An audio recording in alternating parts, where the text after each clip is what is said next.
All I remember about that night 42 years ago was cold water churning below my neck. Dad was leading us across the Mekong River, fleeing communist revolutionaries in Laos, swimming towards the lights of freedom in Thailand. For my father, it was a choice between a journey fraught with danger or certain death for his entire family. I'm here today because of the choice he made when I was 2 years old. For 7 years, we lived in poverty in a refugee camp with 60,000 refugees until my parents were offered the chance to become Americans. Everything I have, every freedom I enjoy, I owe to America, a nation that helped me earn a college degree, buy a home, raise a family, start a small business. I love Wisconsin. I love our country. I will never be ashamed to say that.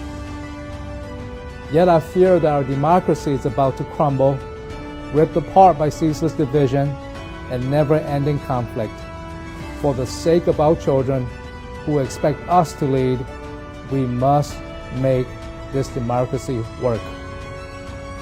Our kids are being outperformed by those in Europe, Canada, and China, lagging behind the rest of the world.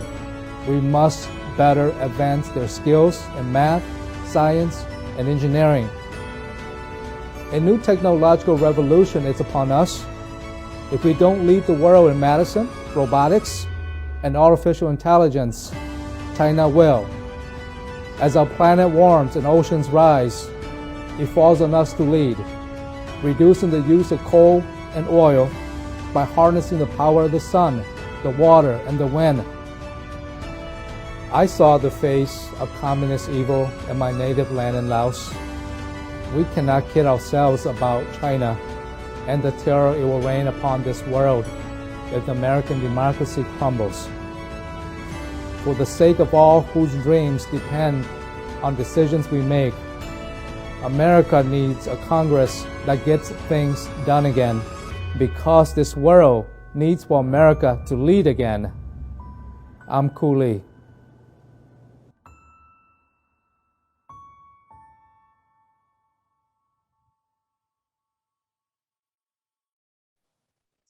Hello, my name is Kou Lee. I'm one of the U.S. Senate candidates here in Wisconsin. I currently live in the Northeast in Green Bay, in the village of Hobart, just a little bit west in Green Bay. And you've been running for U.S. Senate, I mean, what, this whole entire year, last year as well? And we're 9 days away from the primary, and you are not allowed into the debates. You know, it's very unfortunate if you are listening and you're watching this podcast tonight, or when you are watching this today. You know, it's a very unfortunate, but that's not going to deter me. And I hope that those good people here in Wisconsin or all the way around across the country who is going to participate or who's going to come on board as a candidate for a public office in the future, what is happening now to me and the other candidates should not deter you, because we need more good people such as yourself and such as myself to step up and to run for public office so that we could change the system. Because this is the way for the system or for certain people and certain parties to hold on to power, so they will do their best to deter good people from running. And I'm not about to give up. Now, you know, some people, as you all know, that right now we have 3 of the top 4 candidates, so-called top of the candidates for the United States Senate race here in Wisconsin dropped out in the last few days. It's unfortunate. Different people has different type of reasons why they were dropped out. But for me in particular, we will never drop out, because I believe that the voters here in Wisconsin are looking for an alternative, different choices, and I will provide the alternative for the voters here in Wisconsin. And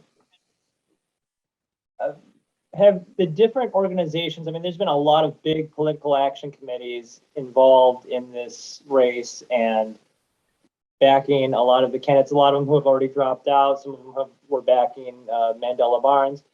Did these political action committees and these large organizations, did they reach out to you? Did they give you an interview? Did they give you an equal chance to get their endorsement? You know, Miles, I never thought that money could buy votes here in Wisconsin.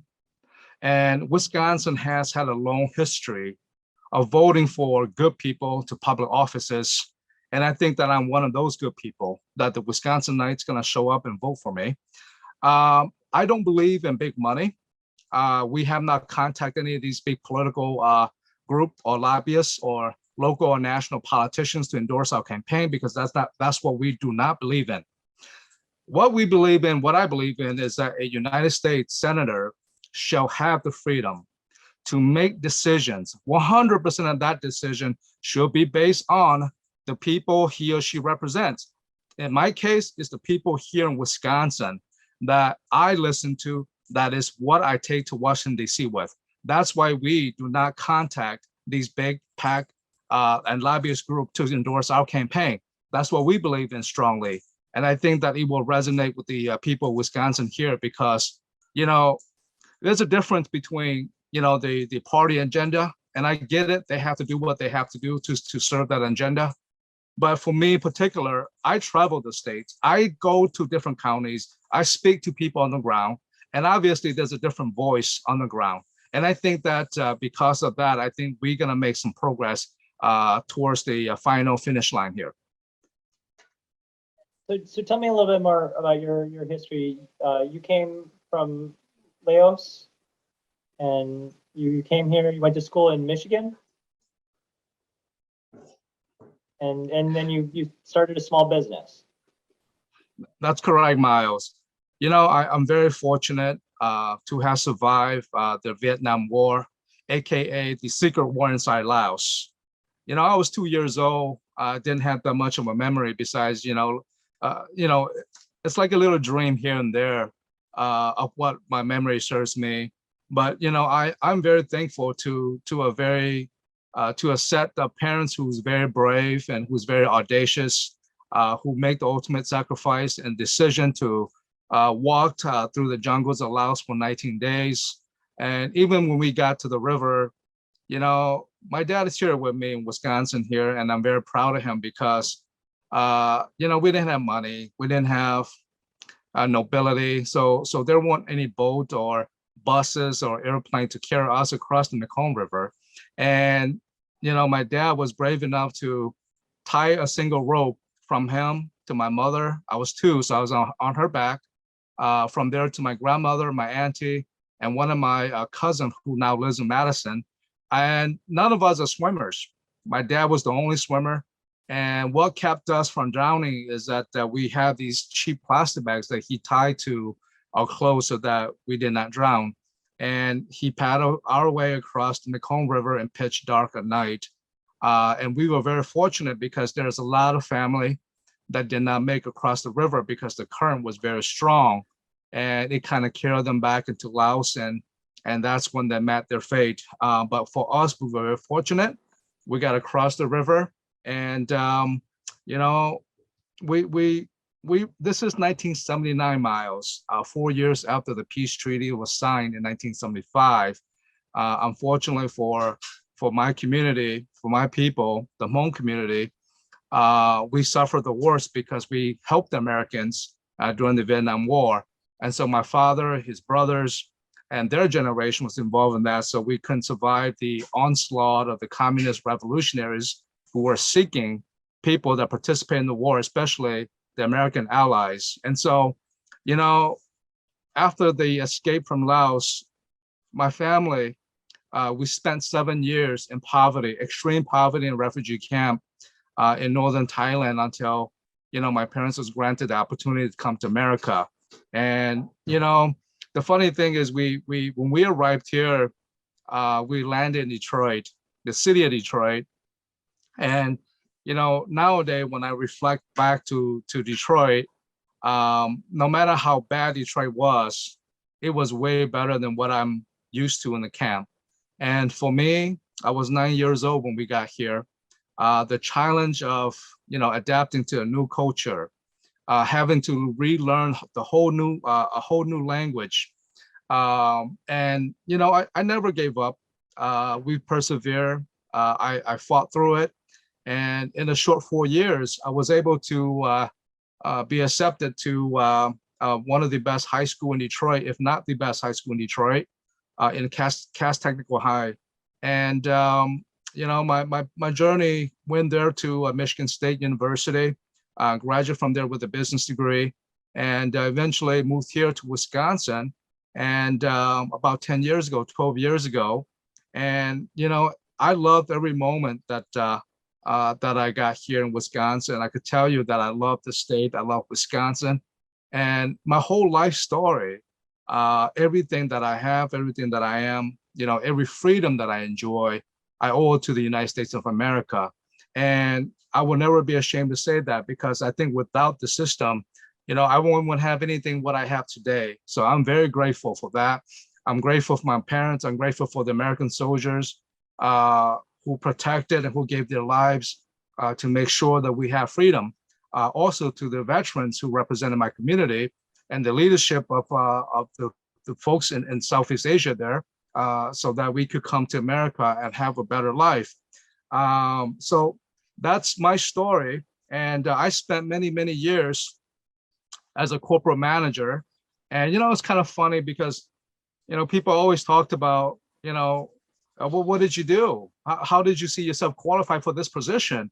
And I laughed because I said, experience is experience. It doesn't matter if you're a politician, you come from a private sector the way I do, because all these experience allows you to participate in such a race, because I believe that I have the confidence and the know-how and the life experiences to make good, humane, morally right decisions to help Wisconsinites in America.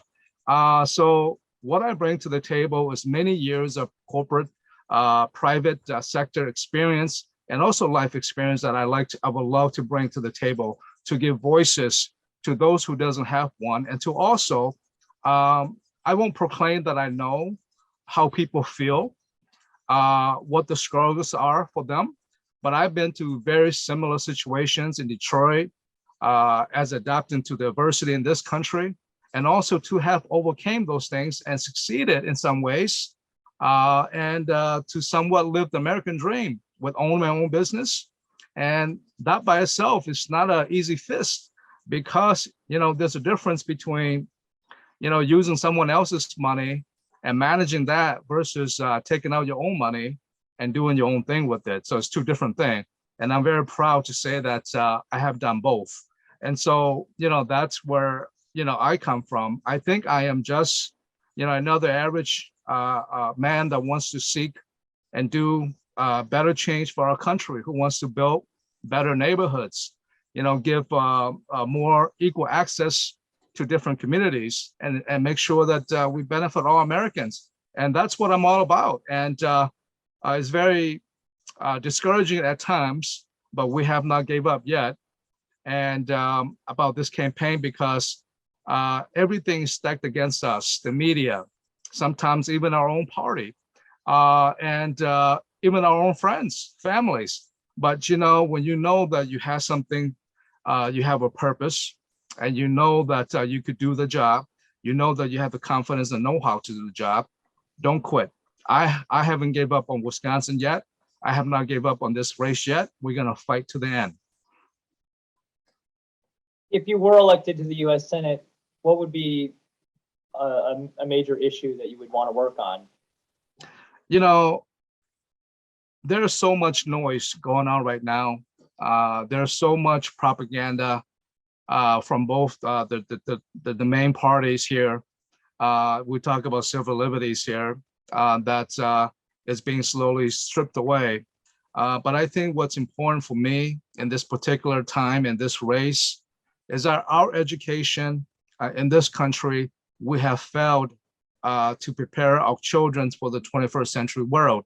As a matter of fact, in almost any measure, our kids are being outperformed by those in Europe, China, and Canada in math, reading, and science. Look no further. Look in our state. We have one of the worst, and probably a couple school district that is probably compared to the rest of the country in terms of standardized test scores are probably the worst in the nation.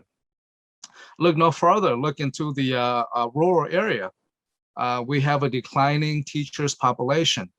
People don't have access to internet, broadband, cell phone towers. I mean, it's very sad to see that people in our state, particularly in the rural areas, they have these flip phones because they don't have access to the internet or broadband or cell phone towers. So these are the second thing that outside education, technology and cybersecurity is what I'm passionate about. Now, when we talk about technology, people usually think in terms of 5G, 6G. I'm thinking in terms of quantum science, quantum computing. I believe that whoever it's the first country to get a hold of this formula will control the next century. And with this technology, I think that we have to seriously look at what's important to us as Americans. When I ask that question, when I refer to the internet, I'm thinking in terms of the banking system. What is important to your family? It's your money, it's your account. And right now, there are lots of people out there in the world, including inside the internet, that will love to harm Americans. And that's one way that we have to making sure that we're serious about protecting our assets in the banking system, the government, food supplies, the hospitals, you name it, on and on and on. And no one's talking about that. And I think that that's a serious thing that we have to be concerned ourselves of. And all we need is a political will. And I think that I'm the person to do that, because right now, what we have in Congress is that you got 60, 70% of senators, United States senators, and they're all lawyers. And they don't have the technicality to actually do some of these things. And I think that that's what I want to do, is to protect what's valuable to American families and also Wisconsinites here. And the last thing that I want to do, and I tell this to people all the time, look, we cannot solve the problem with the climate change overnight, because there's always opposition. I'm just practical here. And with that in mind, we're going to try to achieve that goal towards that goal. But at the same token, you can't try to get the high-hanging fruits. You have to tackle the lower one. And I know that I'm very proud, because I think that the lieutenant governor and his campaign took some of our thoughts. And the one idea that we thought that could be beneficial to Wisconsinites right away is the fact that we know that we lost a large chunk of the dairy farmer industries through consolidation, through big corporations buying out everybody. So we're saying that, look, the fastest way that we could put money back into Wisconsinites' pocket, particularly the farmers, the landowners, is that we're going to come up and support a carbon credit program where farmers could grow cover crops, which takes away the carbon dioxide from the air into the ground, and also to prevent or reduce tillage so that we could reduce pollution right on the spot, and also making money for Wisconsinites right away. And that was one of our ideas when it comes to sustainable energy. Also, the idea that we have to put more thoughts and more efforts into, harnessing the power of the sun, the water, and the wind. And also the idea that, look, if we achieve all of these three things, how are we going to make sure that we could transfer power from one part of the country to the next? And statistics and experts are saying that our grid is so old and is so outdated that if there were some sort of cyber attacks on the United States electric grid, it could harm our economy. And so thinking in terms of how we could transfer energy from from the south to the north, from the east to the west, we have to construct these high voltage transmission lines, which is more efficient, and also at the same time allows us to kind of feed different parts of the country based on demands. So those are some of our ideas, how we're going to sustain the energy and also the sustainable energy here in the United States. So those are the main three things that would be a priority for me as your United States Senator from Wisconsin. Okay, and lastly, where can people find out about your campaign? Listen, I'm an underdog in this race. I'm the little guy. And if you're comfortable supporting the little guy, supporting the underdog, please come out to check me out at www.leeforwisconsin.com and come out to vote for us on August 9th, 2022. I want to provide that choice, a different choice for Wisconsinites, and I will never give up. Let me share a story with you guys before we conclude this interview with Miles. Back in 1960s, before the Vietnam War began, the United States came out to Southeast Asia, and they contacted the Laotian people. And the Laotian people has a 2.5 plus the Hmong community, 3 million people inside Laos. The Laotian people refused the offer by the Americans to join force with them to fight communists in Southeast Asia. Because the Laotian they knew that the Vietnamese population size is roughly about 40, 50 million strong. And they knew that they're not only going to fight the Vietnamese, but they're going to be fighting the Chinese, who has a population size almost 1 billion. And they also knew that they will be fighting against the Russian, because they've been fighting against 3 countries. So the Laotian people said, no, we don't want to be involved in this race or this war. And so the Americans looked elsewhere, and they found a gentleman by the name of General Vang Pao, a descendant of Hmong Americans. And at the time, we only had 350,000 Hmong people in Laos. And so when they contacted General Vang Pao, he put together a force of 50,000 soldiers strong. And he said, you know what, all we have to do is give us some ammo, and we'll fight with the Americans to the end. It doesn't matter, we only have 50,000 people. And I think that my party doesn't understand that that's the type of grit, and that's the type of determination that's inside my vein. It's running through the course of my vein, inside my blood. I will not give up. We have grit, and we have this commitment to fight, and we're going to provide that option for Wisconsinites. So thank you so much. I appreciate your support, and I look forward to you coming out on August 9th to support us, and we'll shock the world. All right, thank you very much for coming on today. Thank you, Miles. Appreciate everything you do, and I think we need more people like yourself, brother. Thank you.